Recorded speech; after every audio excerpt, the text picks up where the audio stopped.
আসসালামু আলাইকুম, কেমন আছেন সবাই? আলহামদুলিল্লাহ আমি অনেক ভালোই আছি। আজকে চলে আসলাম নতুন একটা ডালের রেসিপি নিয়ে।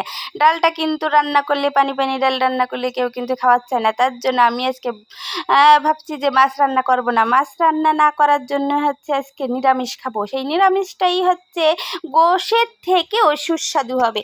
সেই মানে ডালটা আমি সকালবেলা ভিজিয়ে রেখেছিলাম, সেই ডালটা আমি এখন বাইটিয়ে নিচ্ছি। কি আর বলবো রে ভাই, কারেন্টওয়ালা ভাইকে কথা আর কিচ্ছু বলতে মনে চায় না। ওরে আল্লাহ রে আল্লাহ, সেই সকালবেলা কারেন্টটা নিয়েছে, সেই কারেন্টটা টেনেছে 5টার পরে কারেন্টটা দিয়েছে। ওরে বাবা রে বাবা, ভাবছিলাম যে ব্লেন্ডার করে নেবো, একটু কষ্টটা কম হবে।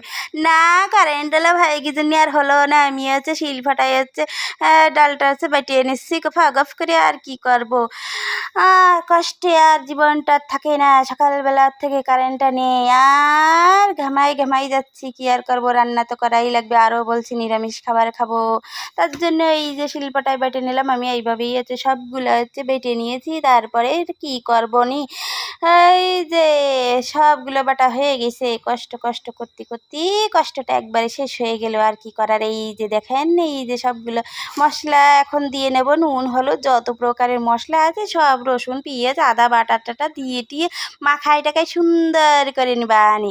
এই যে সুন্দর করে যখন মাখাইটাখান হয়ে যাবে নি, তারপরে আমি হচ্ছে সুন্দর করে বড়া বানাই নেবানি। ওরে বাবারে, আপনাদের তো বলতে ভুলে গেছি, রেসিপিটার নাম কিন্তু আমি জানি না। নতুন করে যদি রেসিপিটার নাম দিতে হয় তাহলে কি দেব? দিলাম হচ্ছে ডালের বড়ার ভুনা। হ্যাঁ, ডাল আবার ভাবেন না যে ডাল ভুনা, ডালের বড়ার ভুনা। এই যে মাখানটাখান হয়ে যাচ্ছে আমার, সুন্দর করে মাখাই নিতে হবে যাতে সব মশলাটা সুন্দরভাবে অ্যাকুরেটভাবে সারা জায়গা থাকে। মানে এক জায়গা মশলা, এক জায়গা নুন, এক জায়গা হলদি, এরকম হলে তো ভালো লাগবে না। তার জন্য কড়াই চাপাই দিলাম, কড়াইতে অল্প করে তেল দিয়ে দিলাম। বেশি তেল দিয়ে ভাজবো না, কেন ভুনার ভিতরে তো আমার হচ্ছে তেলটা দেওয়া লাগবে না। তার জন্য বেশি হচ্ছে তেল দিয়ে ভাজবো না, ডুবো তেলে তো ভাজবোই না। অত অপচয় করা মানুষ আমি না বাপু।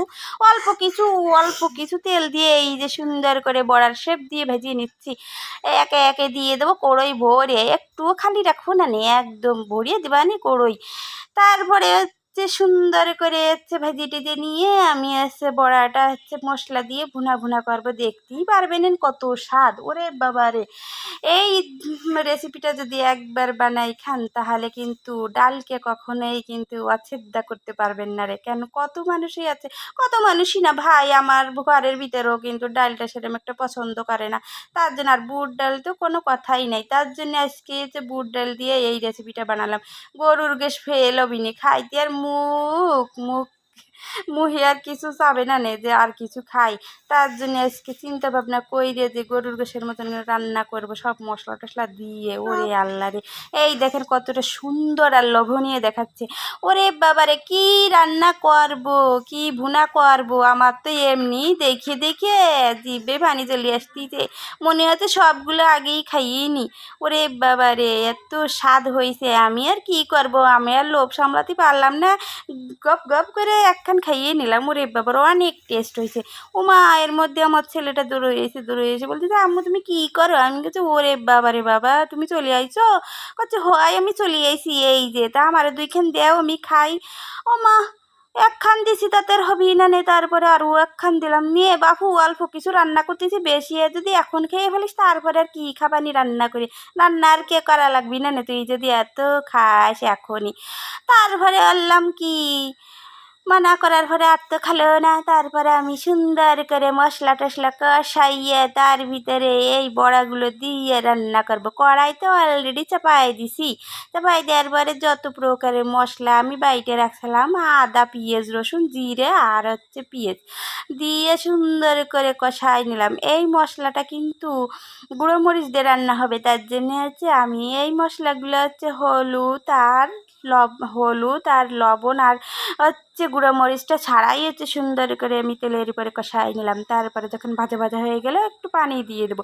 পানি দেওয়ার পরে হচ্ছে এই গুঁড়া মশলাটা দিয়ে দেবো। কেননা তেলের উপরে যদি মশলাটা দিই, গুঁড়া মশলা হয়তো পুড়ে যাবে, কালারটা সুন্দর আসবে না, খাইতেও ভালো লাগবে না। তার জন্য আমি হচ্ছে এই যে পানিটা দিয়ে দিচ্ছি। পানি দেওয়ার পরে হচ্ছে এই যে গুঁড়ো মশলাগুলো দিয়ে দিলাম। গুঁড়ো মশলাগুলো দেওয়ার পরে হচ্ছে কালারটা সুন্দর আসবে, কোনো পোড়া ভাব হবে না, খাইতেও ভালো লাগবে। আপনারাও এইভাবে রান্না করবেন, দেখবেন ভালো ভালো লাগবে। আরে স্বাদের তো কোনো তুলনা নেই, স্বাদ আর স্বাদ, আপনি যাই রান্না করবেন তেল ঝাল দিয়ে সব কিছুই স্বাদ লাগবে নি।